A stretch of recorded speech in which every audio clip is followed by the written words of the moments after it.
Remember what the Fed's been doing for the past 14 months. They've been raising interest rates. Yeah, we know that. But they've also been reducing their balance sheet.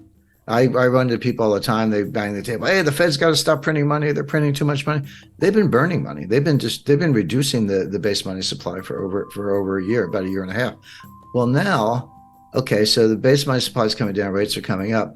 But what does it mean if $1 trillion worth of bonds show up and the banks delivering the bonds say, give us the cash? Where does the cash come from? The Fed prints it.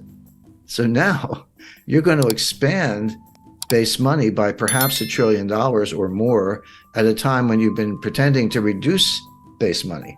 So this completely blows up their monetary tightening.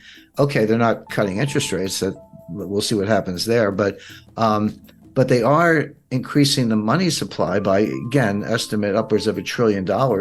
So what happened to your inflation fighting? What happened to your monetary tightening? And they just want to pretend. I mean, you do have to be expert to understand all these mechanics, but they're not that hard to explain. I mean, you can just say it in plain English, which is what we're doing.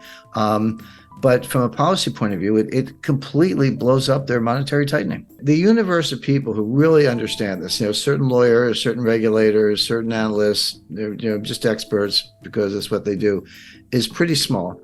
But the overlap between that group who really get it and the group who have an interest in making sure no one else understands it is large, meaning they're all in on it. The number of people who really get it, they can raise their hand and say, I'm an expert in federal finance, government securities and repo and off-balance sheet accounting and all that. And I think you're trying to pull the wool over people's eyes. That's like a handful. I mean, and I'm one of them. There are others, glad to say, but and that's the other thing that really I just have low tolerance for, just the lies. If you have to do what you have to do, you don't want the whole system to collapse. I understand that. But you can be honest with people about it. One thing I really like about Britain is the British are really good at stepping up. They resign. If you've done very badly, you're a minister or head of something and just things go badly on your watch, even if it arguably wasn't from, they resign. So I'll just resign. And Japanese do too. And someone takes their place. In America, we act like nothing's wrong. Nobody resigns. Nobody takes responsibility.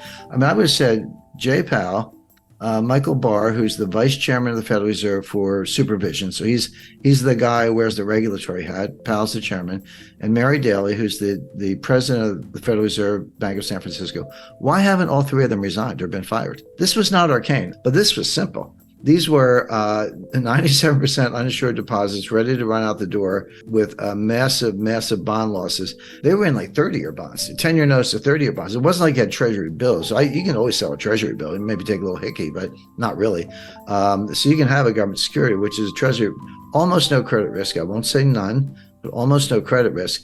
But there's always market risk. But the thing about treasury bills, 3-month bills or 6-month bills, there's very little market risk. They're not volatile. But when you're into 30-year bonds, forget it. I mean, you can take 20-point hits when you get the kind of interest rates we say, and that's what they had. And they put them in this held to maturity account, HTM, held to maturity. Yeah, we own them, but we're going to hold them for 30 years. And so therefore, you don't have to mark them to market, except if you sell them. If you sell one, because you got a run on the bank, you got to mark them all to market right then. And that's what this Fed facility was about. The CEO sold over $3 million worth of stock about 10 days before the collapse. Now he says, it was according to a pre-filed plan with the SEC, so it wasn't in response to any news or whatever. What do you have to understand? And there are such things, but these pre-filed plans can be part of the scam. In other words, I see it coming, so I'm going to file a plan so I can keep selling my stock. And then if I get accused of insider trading, I'll go, oh, it was all according to plan. Well, who's to say that the plan wasn't part of the scam? And that's the kind of stuff that was going on. The CFO sold a lot of stock. So that's certainly going to be investigated.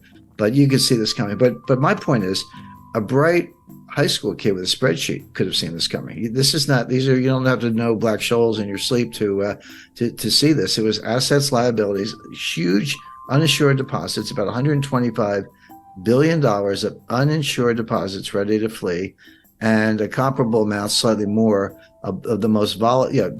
Government securities, okay, but extremely volatile, not that liquid in a crisis. That's all you had to look at. So where were the regulators?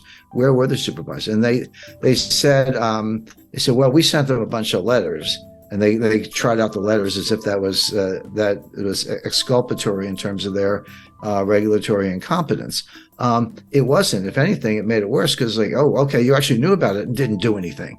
It'd be one thing if you never went over and knocked on the door, but you did. You saw something extremely risky. You sent them a letter and then didn't do anything. It's amazing how Washington works. Mary Daly, I mentioned her. She's president of the Federal Reserve Bank of San Francisco. She was on the short list to be nominated to the Board of Governors in Washington to fill the seat that Lael Brainerd left. Lael Brainerd was member of the Board of Governors. I believe she was vice chairman, but she left to go to the White House in the National Economic Council. She really is smart. She's a big brain.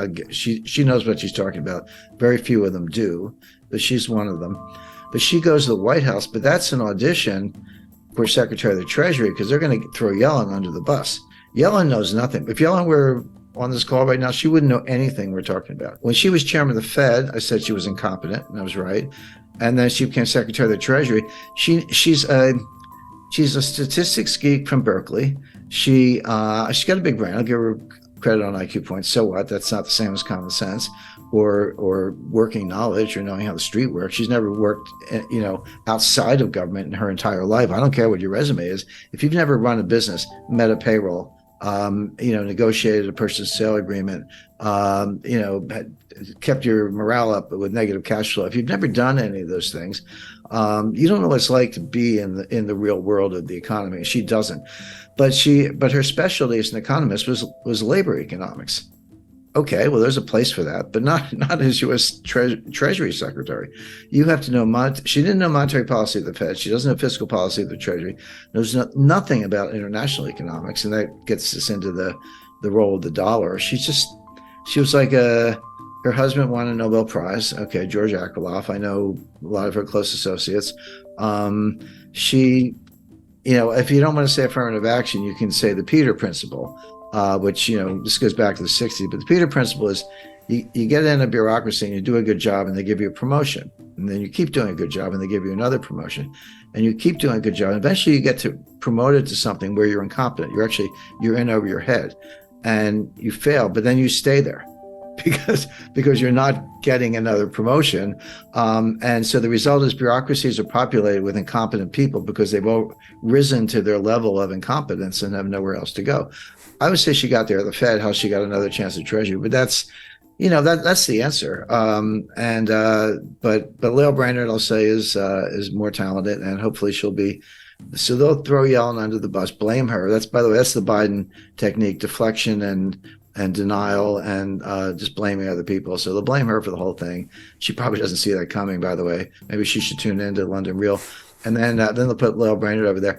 But Mary Daly was on the short list to fill Brainerd's seat at the Fed. Well, you can forget that. She can't get to a hearing at this point. But she was running around on, climate change, social justice, George Floyd, BLM. And again, free country. You want to express a view, be my guest, but not as chief regulator of Silicon Valley Bank.